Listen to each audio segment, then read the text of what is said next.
우리 다 같이 찬양하심으로 2021년 1월 17일 주일 예배를 시작하겠습니다.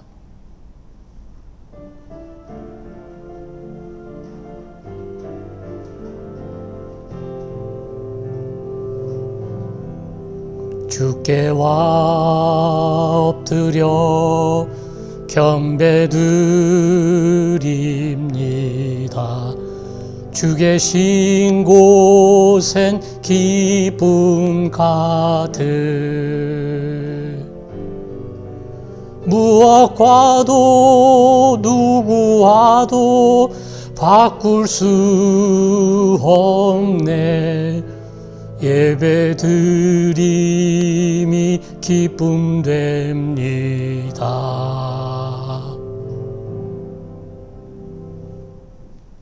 하나님이여, 내 마음을 정하였사오니 내가 노래하며 나의 마음을 다하여 찬양하리로다. 비파야 수구마 깰지어다. 내가 새벽을 깨우리로다. 여호와여, 주의 인자하심이 하늘보다 높으시며 주의 진실은 궁창에까지 이르나이다. 주께서 사랑하시는 자들을 건지시기 위하여 우리에게 응답하사 오른손으로 구원하소서. 아멘. 하나님, 기초가 무너진 세상에서 산다는 것이 참 쉽지 않사옵니다. 서로가 서로를 거리를 두고 경계의 눈으로 바라보고 무뚝뚝한 표정의 사람들과 대하는 일이 힘에 겨운 그런 날들의 연속이옵니다. 우리는 지쳤습니다. 하나님, 우리를 불쌍히 여겨 주시옵소서. 내 마음이 확정되었다고 고백했던 시인처럼 저희도 흔들리지 않는 중심에 잇대어 살게 해 주옵소서. 그 중심이 우리 하나님이시오니 이 예배의 자리에 임하셔서 예배하는 저희를 붙들어 주시옵소서. 오늘도 최선을 다해 준비하여 예배하오니 받아 주시옵소서. 예수 그리스도의 이름으로 기원하옵나이다. 아멘.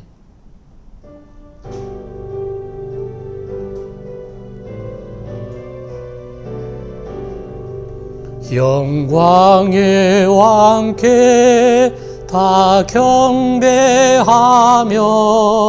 그 크신 사랑 늘 찬송하라. 예부터 영원히 참방패시니 그 영광의 주를 다 찬송하라. 능력과 은혜 다 찬송하라. 그 옷은 햇빛, 그 집은 궁창, 그 노래 소리로 준호하시고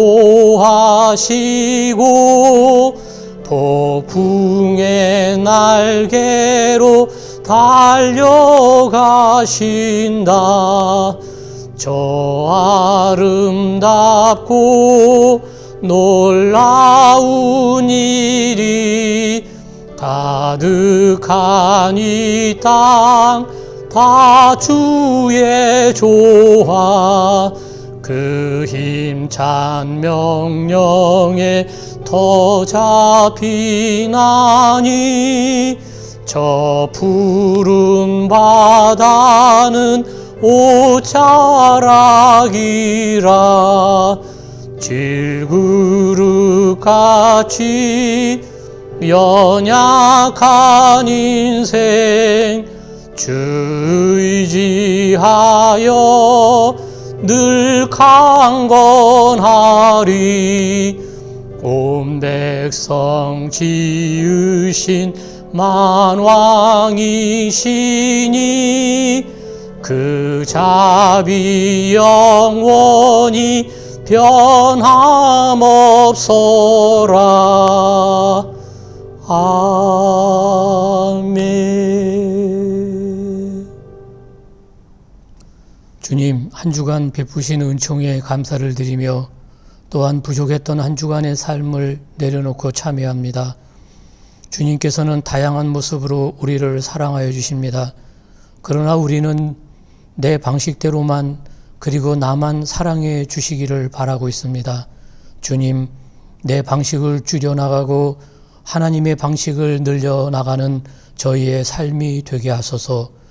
주님께서는 저희가 모여서 하는 예배와 지금처럼 예배당이 아닌 일상생활 속에서의 예배 속에서 하나님의 뜻을 발견하고 이루어 가기를 원하십니다. 주님, 평상시에도 예배자로 비상시에도 예배자로 전천후 신자로 바르게 자신을 세워 나가게 해 주시옵소서. 주님은 우리가 주의 성전 되라 하시며 황폐해진 성소를 다시 세우라고 하십니다. 그러나 저희는 바쁘다는 이유로 성소를 허물고 어렵다는 이유로 성소를 허물고 아직 때가 아니라고 하면서 주님의 뜻을 등한시 여겼습니다. 게을러 져가기 쉬운, 인색해지기 쉬운, 핑계대기 쉬운 유혹에서 벗어나 긍휼과 자비를 베풀어 주시어 주님을 위해 그리고 우리 자신을 위해 성소를 다시 바르게 세우게 하소서. 우리의 영혼을 뒤덮고 있는 그릇된 욕망의 허울을 벗고 아름다운 하나님의 형상을 회복하게 해 주시옵소서. 참된 신자다움을 회복하게 해 주시옵소서. 예수님 이름으로 기도합니다. 아멘. 나는 전능하신 아버지 하나님 전지의 창조주를 믿습니다. 나는 그의 유일하신 아들 우리 주 예수 그리스도를 믿습니다. 그는 성령으로 잉태되어 동정녀 마리아에게서 나시고 본디오 빌라도에게 고난을 받아 십자가에 못 박혀 죽으시고 장사된 지 사흘 만에 죽은 자 가운데서 다시 살아나셨으며 하늘에 오르시어 전능하신 아버지 하나님 우편에 앉아 계시다가 거기로부터 살아있는 자와 죽은 자를 심판하러 오십니다. 나는 성령을 믿으며 거룩한 공교회와 성도의 교제와 죄를 용서받는 것과 몸의 부활과 영생을 믿습니다. 아멘.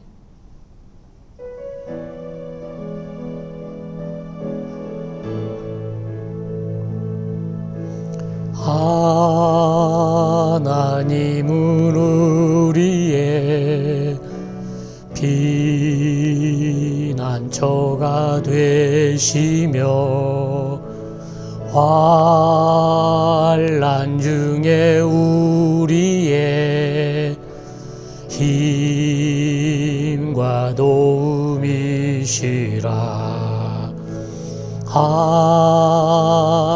하나님은 우리의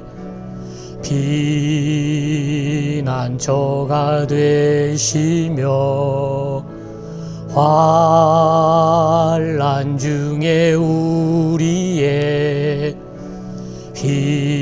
힘과 도움이시라.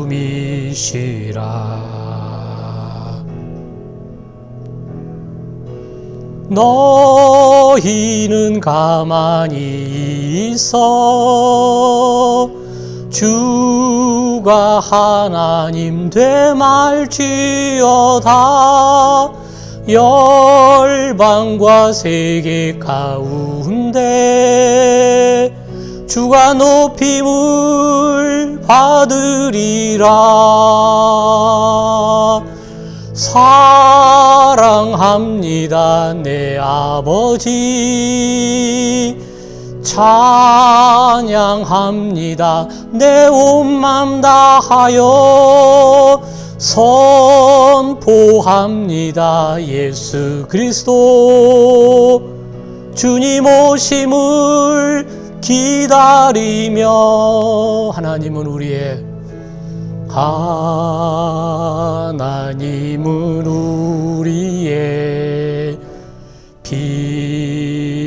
피난처가 되시며 환난 중에 우리의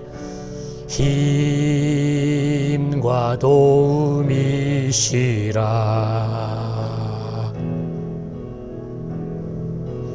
너희는 가만히 있어 주가 하나님 되말지어다.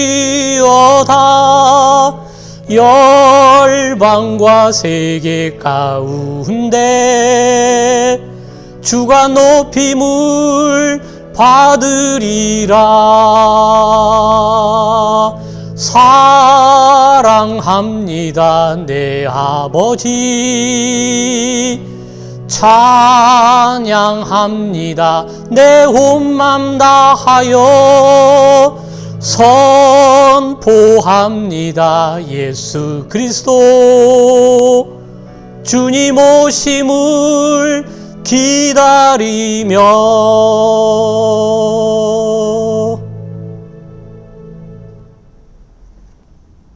오늘 우리에게 주시는 하나님 말씀은 신약성서 마태복음 4장 18절에서 22절입니다.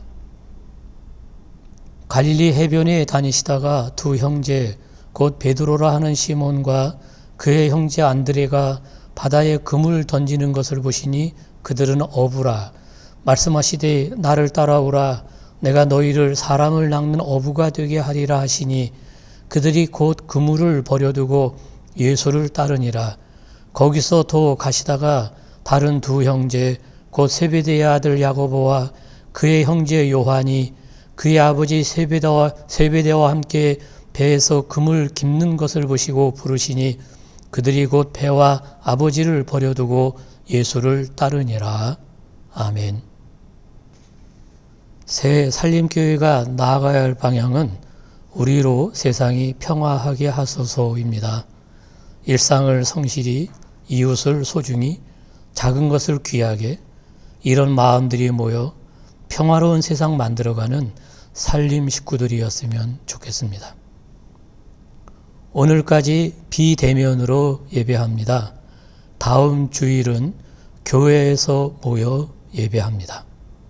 온라인 예배 후 헌금은 주보에 나와 있는 대로 보내주시기 바랍니다. 이상으로 광고를 마치겠습니다. 주님의 평안과 은총이 예배의 자리와 각 가정에 충만하시기를 빕니다. 오늘은 주연절 둘째 주일입니다. 지난 1월 6일이 주연절인데 성탄절에 오신 주님이 드디어 세상에 나타나시는 때로 두 가지 사건과 관련이 있습니다. 성탄절 이후 열흘쯤 지나 동방박사들이 아기 예수께 경배함으로 그리스도의 탄생을 온 세상에 알리는 것을 의미하고, 두 번째 사건으로는 그로부터 30년쯤 지나서 주님의 그 공생에 시작돼 요단강에서 세례 요한에게 세례를 받으신 사건과 관련이 있습니다. 비로소 세례를 받으심으로 온 세상에 자신을 드러내시고 공생애를 시작하신 것입니다. 이렇게 공생애를 시작하신 주님은 제일 먼저 제자들을 부르시는 일부터 하십니다. 예수님은 하나님 나라의 위대한 복음 사업을 혼자 하지 않으시고 제자들을 처음부터 선택하여 함께 일할 파트너로 삼으셨습니다. 지금도 주님은 마음에 드는 이들을 불러 천국 사업의 파트너로 삼으십니다. 바울은 우리는 하나님의 동역자라고 고린도전서 3장 9절에 말했고, 또 그리스도의 일꾼, 하나님의 비밀을 맡은 관리인이라는 표현을 또 고린도전서 4장 1절 이렇게 표현을 썼습니다. 우리가 애창하는 찬송가 508장에는 주 내게 부탁하신 일 천사도 흠모하겠네, 이런 가사가 있습니다. 천사도 흠모할 만한 일을 우리에게 맡기시는데, 그렇다고 해서 아무에게나 다 그런 천국 사업의 일꾼으로 부르시는 것은 아닙니다. 어느 날 주를 따르겠다고 자원하는 자에게 공중에 나는 새도 깃들일 곳이 있고 여우도 굴이 있지만 인자는 머리둘 곳도 없다고 하시며 거절하셨습니다.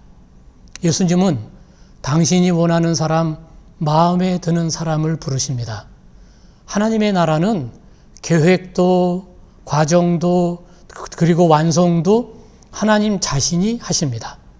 우리는 중간에 그저 거들어드리는 그런 청지기입니다. 하나님이 선택하신 자가 아니고서는 이 건설 사업의 자벽을 맡을 노무자도 될 수 없습니다. 사람이 지식, 재능, 지위 이런 것들이 조건이 되어서 하나님의 부르심을 받는 것이 아닙니다.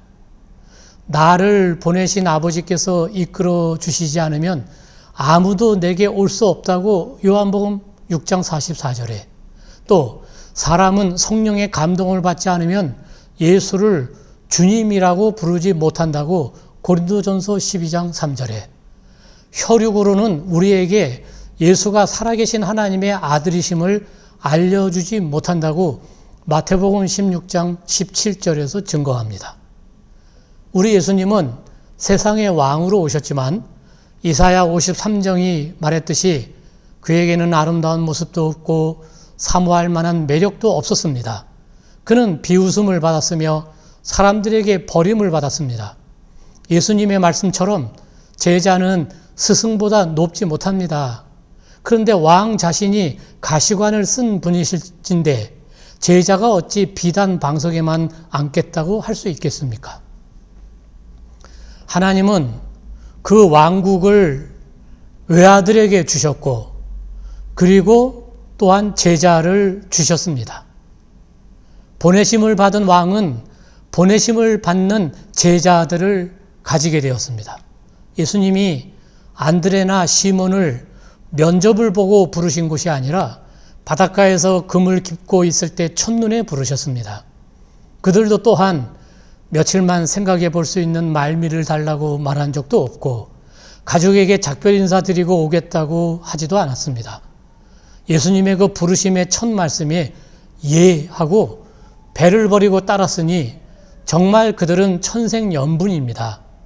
이러한 사제지간이 되어야 동역자, 파트너가 될 수 있습니다. 제자라고 하는 말은 교사에게 훈육을 받은 자라는 뜻입니다. 좁은 의미로는 12사도를 의미하고 넓은 의미로는 예수님을 구세주로 믿는 모든 신자를 말합니다. 나중에는 12제자를 일반 신자와 구분하기 위하여 사도라는 명칭을 부여해서 소위 12사도라는 표현이 그들에게 주어졌습니다. 영어의 제자라고 하는 단어는 훈련이라고 하는 말에서 나왔기 때문에 제자란 부단히 훈련하고 엄격하게 수련하는 자입니다. 훈련은 머리로만 하는 것이 아닙니다. 부단히 노력하고 반복하는 것입니다. 국가대표 선수들이 훈련하는 선수촌의 그 선수들은 올림픽을 대비하여 눈이 오나 비가 오나 새벽부터 달리고 또 달리고 뛰고 피나는 노력을 합니다. 피아니스트는 똑같은 건반을 치고 또 치고 칩니다. 32분 음표는 한 박자를 32개로 쪼갠 것이다. 이렇게 머리로만 이해해서는 피아니스트가 될 수 없습니다. 손가락이 따라가야 합니다. 그리스도인도 제자가 되려면 그저 한두 번 성경 읽고 한두 번 기도하고 한두 번 교회 나와서 되는 것이 아닙니다. 다 아는 내용, 그 똑같은 내용을 반복하고 반복해서 숙달시킴으로 비로소 완전한 내 의식의 일부가 되고 무의식의 일부가 되고 생리가 되고 체질이 되고 그의 철학이 되는 것입니다. 안드레는 제1착으로 제자가 되었습니다. 요한복음에 의하면 그는 원래는 세례 요한의 제자였지만 그 스승인 요한의 권면과 선전을 듣고 예수께로 갑니다. 일개 목수의 아들이요 그 자신 또한 목수인 예수를 구세주로 믿고 선뜻 따른 안드레는 아무리 보아도 용기 있는 사람입니다. 믿음은 모험이요 결단입니다. 우리는 2000년의 역사의 증인을 듣고도 부족해서 믿다가 또 의심하다가 하니 참으로 주님께 죄송할 일입니다. 안드레는 기록상으로는 지구 최초의 크리스찬이 된 셈입니다. 최고의 위인의 그 다음 가는 위인은 그 위인을 위인으로 알아주는 위인입니다. 안드레의 위대함은 그 형제 시몬을 예수께 접목시킨 사실입니다. 우리는 자신이 바울 같지 못하고 베드로 같지 못한 것을 속상해하지만 말고 바울을 소개한 바나바나 베드로를 데리고 간 안드레 같은 인물이 되어야 합니다. 저는 젊은 날 자신이 목사가 되고 싶었는데 그 꿈을 이루지 못했다고 말하는 신자들을 여러 번 만난 적이 있었습니다. 근데 그런 분들은 신학생 하나를 잘 키워서 그가 정말 훌륭한 목사가 되는 것을 바라보므로 소원의 간접 성취를 맛볼 수 있을 것입니다. 빌립은 예수께서 갈릴리로 떠나가시려 할 때 나를 따르라고 한 그 한마디에 그는 곧 따라 나섰습니다. 요한복음 1장 43절이지요. 거기엔 털끝만한 불신이나 주저가 없었습니다. 나다나엘은 빌립의 권유에 처음엔 회의적인 반응을 보였지만 일단 빌립을 따라가 그 예수님을 만나자 즉석에서 제자가 되었습니다. 예수님이 그 나다나엘을 보시고 보라, 저 사람이야말로 참 이스라엘 사람이다. 그에게는 거짓이 없다. 이렇게 요한복음 1장 47절에 말씀하셨습니다. 그의 박식, 그의 재능 따위가 중요한 것이 아니라 예수님의 첫눈에 든 것은 그의 정직함입니다. 우리 중에 아무 재주나 아무 재산이 없다고 자신을 그렇게 보는 사람이 있습니까? 결코 실망하지 마십시오. 정직함만 있으면 당신은 위대한 주님의 제자가 될 수 있습니다. 야고보와 요한은 어부 세베대의 아들들인데 성질이 별나고 벼락치듯 과격한 청년들이어서 우레의 아들이라는 별명을 들었습니다. 정말 그들에게서 이 복음의 능력과 감화력을 볼 수 있습니다. 김익두 같은 깡패가 복음의 감화력에 한번 쏘이면 큰 일을 해낼 수 있는 인물이 됩니다. 세리였던 마태, 의심 많은 도마, 알페오의 아들 야고보, 열심당원 시몬 모두 다 시원찮은 시골뜨기 청년들이었습니다. 스승이신 예수님이 30살쯤 되셨으니까 제자들은 참 경험이 적은 그런 젊은이들이었을 겁니다. 요한은 소년이어서 식사할 때 예수님 품에 안겨 식사할 만큼 어렸습니다. 당시 로마 제국의 황제를 섬기던 시절에 황제의 숭배를 위해서 47개 연대의 군대가 있었고 지방 주둔군을 합치면 약 50만 명에 가까운 로마 군인들이 있어서 황제에게 머리 숙여 절하지 않으면 국법으로 징계하던 시대에 이 철없는 젊은이들이 세계를 구원한다고 나섰으니 그야말로 돈키호테적인 발상입니다. 그래서 로마 제국을 복음으로 삼킨 이 복음 운동은 정말 역사적으로 해석이 불가한 불가사의한 일이요, 신앙적으로는 우리 하나님의 신비한 기적입니다. 예수님은 제자가 될 몇 가지 조건을 말씀하셨습니다. 첫째, 가족보다도 주님을 더 사랑할 것. 둘째, 고난을 각오할 것. 셋째, 모든 것을 다 버리고 자기 자신까지도 부인하고 자기 십자가를 지고 따를 것. 넷째, 사람 낚는 어부가 될 것. 이 모든 말씀은 가정 윤리를 저버리라는 뜻이 아니라 비상시의 윤리를 말씀하신 것입니다.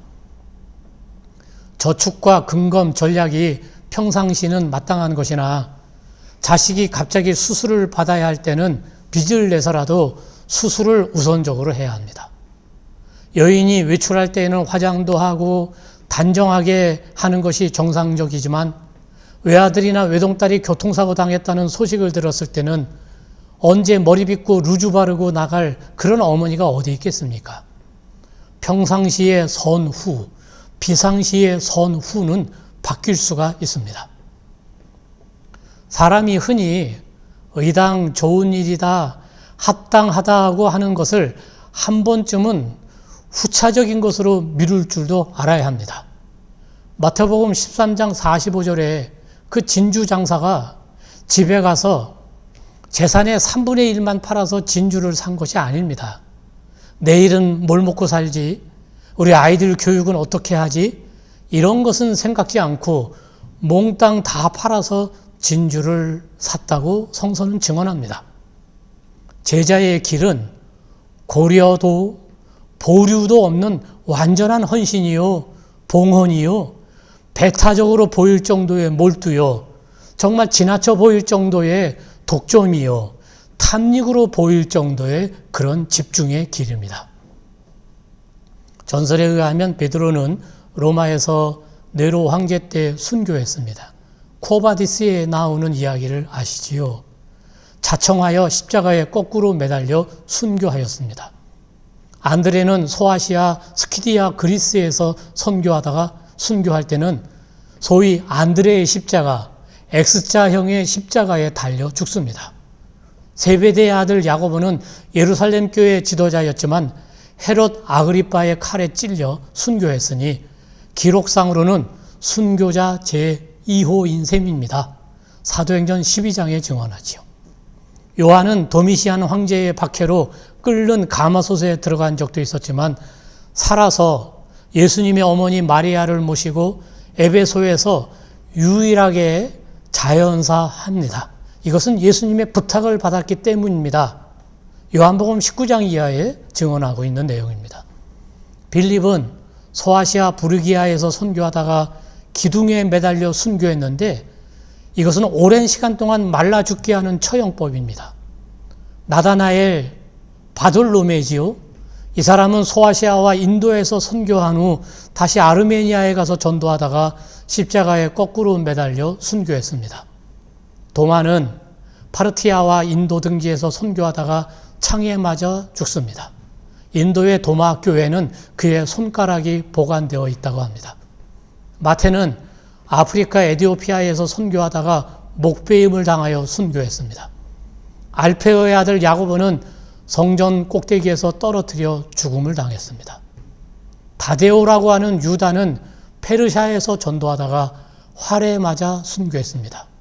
시몬은 열심당원이었으나 이집트에 가서 전도하다가 십자가에 못 박혀 죽었습니다. 그러나 예수님을 배반한 가룟 유다는 목매어 자살하였습니다. 순교자의 피는 교회 성장의 밑거름입니다. 설교에 순교라는 말을 쓰니까 이런 일이 얼마 전에 있어 소개합니다. 어느 교회 예배당 입구에 코로나 바이러스로 인해 모든 예배를 비대면으로 전환하는 내용의 안내문을 부착하였는데 그 안내문 내용이 참 인상적이고 잔잔한 감동을 주기에 충분했습니다. 그 내용이 이렇습니다. 예배당에 모여 예배하면 죽인다고 목에 칼이 들어올 때 목숨을 걸고 예배하는 것이 신앙입니다. 그러나 예배 모임이 오히려 칼이 되어 이웃의 목숨을 위태롭게 하면 모이지 않는 것이 신앙입니다. 요즘 광신자들이 좀 되새겨볼 만한 그런 내용입니다. 순교의 의미를 저들은 잘 모르는 것 같습니다. 순교가 아닌데 말입니다. 그런 광신자들의 순교, 그들이 이해하는 순교 말고 교회는 순교자의 피를 먹고 자라는 나무와도 같습니다. 순교는 신앙의 가장 영웅적인 형식입니다. 순교는 신자라면 누구나 사모해야 할 삶의 스타일입니다. 우리 한국교회의 성장주에는 한국 순교자들의 희생이 있었습니다. 순교는 복된 자에게 주시는 하나님의 선물입니다. 스데반의 경우 그의 모든 삶은 순교하는 그 한 정점을 위한 연습이었습니다. 왜냐하면 많은 사람이 지켜보고 있으니까 보기 좋게 웃으면서 죽자고 해서 돌에 맞아 죽으면서까지 얼굴이 빛나고 웃음을 머금을 수는 없기 때문입니다. 스데반은 순교를 평소에 사모하고 일상이 되고 순교를 각오한 사람입니다. 지금 이 시간 각 가정에서 예배하고 계신 여러분들, 우리들 가운데 혹시라도 가룟 유다처럼 예수님을 배반하고 떠나는 그런 사람이 없었으면 좋겠습니다. 그러나 우리들 대부분은 12 제자들처럼 순교할 것입니다. 뭐라고요? 순교한다고요? 안 돼요. 나는 그렇게 죽지 못해요. 그렇게 말하지는 마십시오. 순교라고 하는 것은 반드시 칼에 맞아 죽는 것만은 아닙니다. 그리스도의 정신을 가지고 의를 위하여 핍박을 받으며 숭고하고 거룩하게 일생을 사는 것도 다 그리스도께 순교하는 것입니다. 다른 이와 세상과 또 이 세상의 평화를 위해 신자가, 교회가 자발적으로 권리를 포기하고 낮은 자의 자리로, 이익이 아니라 손해의 자리로 내려앉는 것도 순교입니다.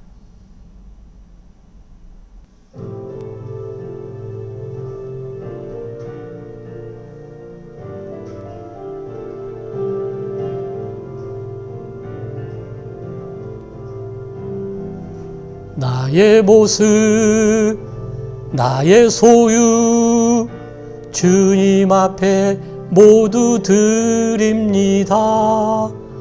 모든 아픔, 모든 기쁨, 내 모든 눈물 받아주소서. 나의 생명을 드리니 주 영광 위하여 사용하옵소서.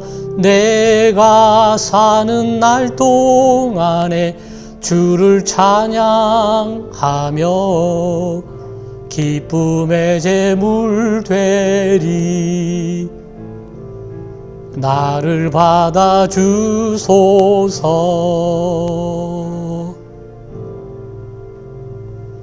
하나님 아버지, 주연절 둘째 주일 아침에 주님께서 이 세상에 비로소 당신을 드러내시며 세례를 받으시고 또 함께 일할 동역자로 허물 많은 제자들을 부르신 것이 우리에게 큰 위로와 힘이 되옵니다.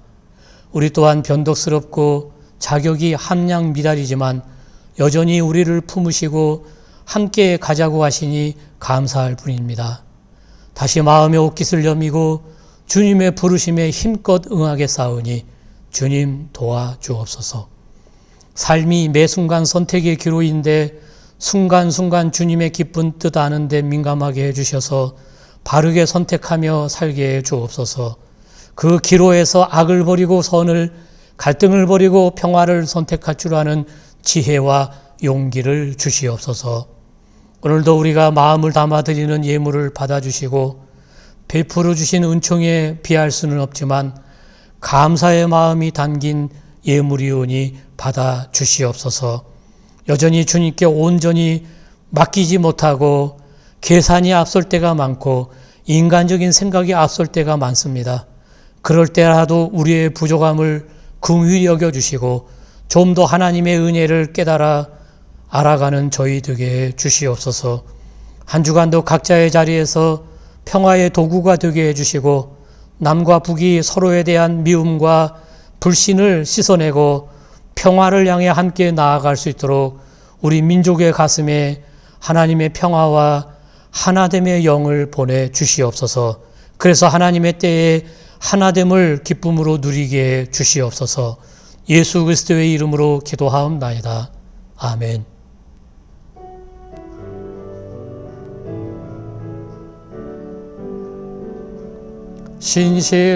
신실하게 진실하게 거룩하게 살게 하소서.